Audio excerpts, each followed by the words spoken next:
Hello students, today we will be taking our class on our second semester textbook on chapter 1 and chapter 2 on the topic Non-Communicable and Communicable Diseases on your chapter 1 on page 154 and on your chapter 2 Environmental Sanitation on your page 164. Today, as we are about to combine both our chapters in one class or one video, we will not be taking a reading class or a reading video.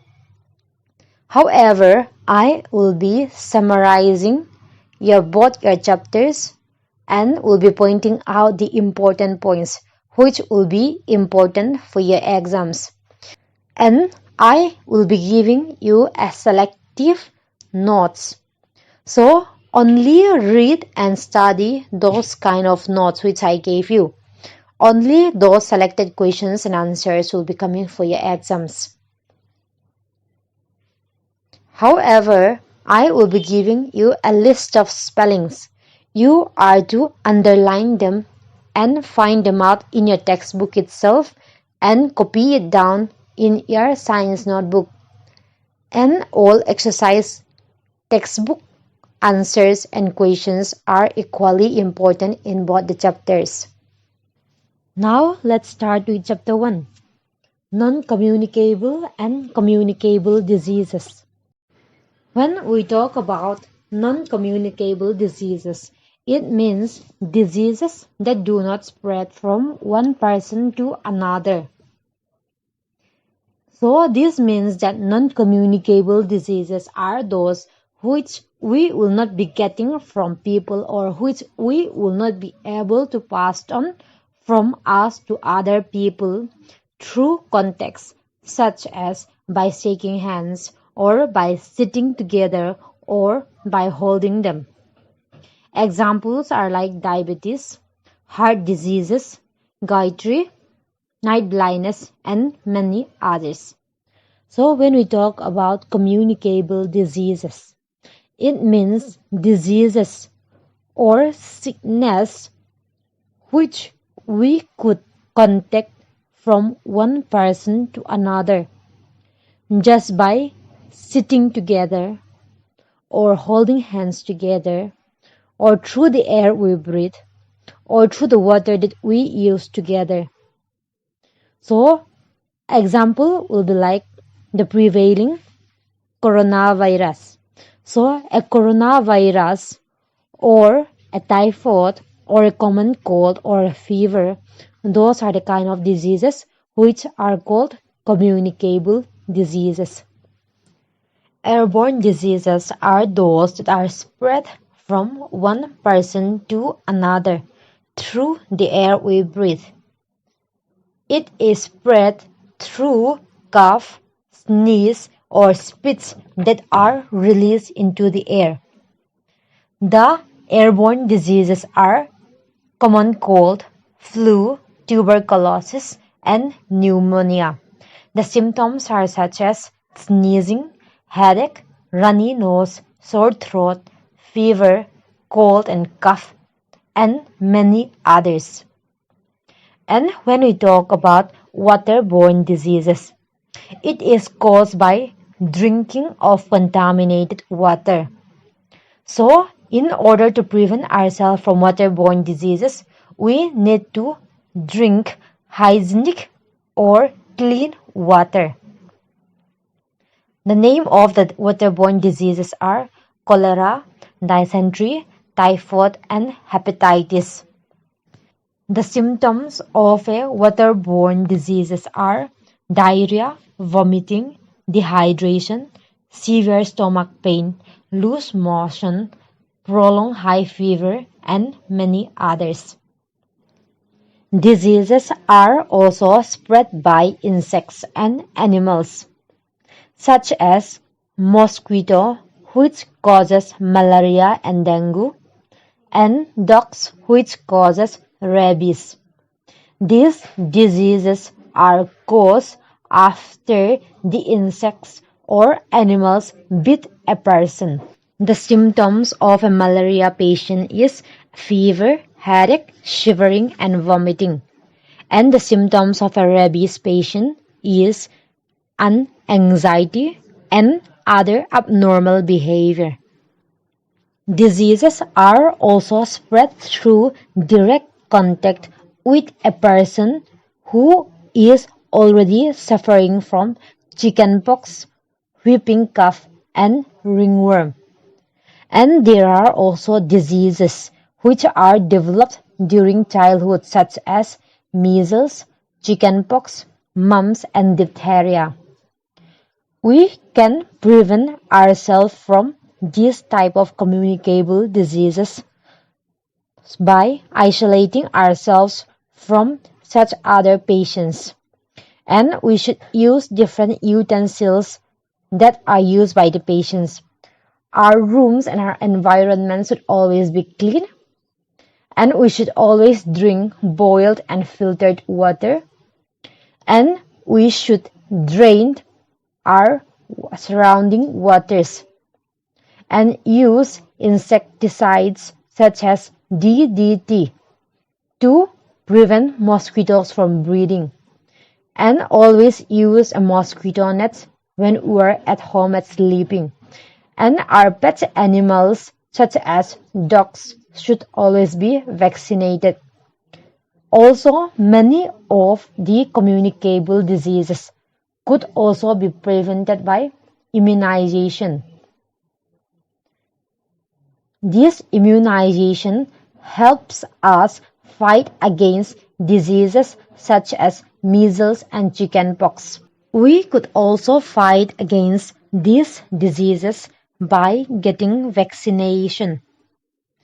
Newborn babies are also usually given these BCG injections to fight against measles, mumps, cholera, typhoid, and tetanus. The government is also playing an active role in fighting against these diseases, such as by organizing vaccination programs, setting up primary health centers and healthcare programs, and distributing mosquito repellents.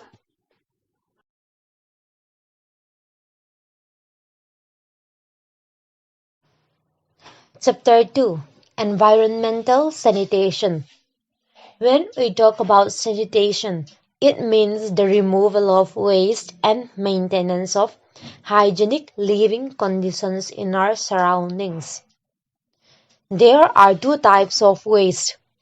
The first one is biodegradable and the second is non-biodegradable waste. Biodegradable waste are those waste that gets easily decomposed or broken down by microorganisms such as bacteria, fungi, and so on. So biodegradable waste are those that will get easily decomposed, or those which will turn into a soil or can be used as a manure after they are kept for a while, maybe after a week, a month, or even a year. Examples are like vegetables, fruit peels, fallen leaves, harvested crops, and animal waste such as dung of cattle. Whereas non-biodegradable wastes are those that cannot be decomposed or broken down by microorganisms. Those are such as polythene bags, glass, and plastics. So these biodegradable wastes are those even after they are kept with the soil or buried with the soil. They will never get decomposed.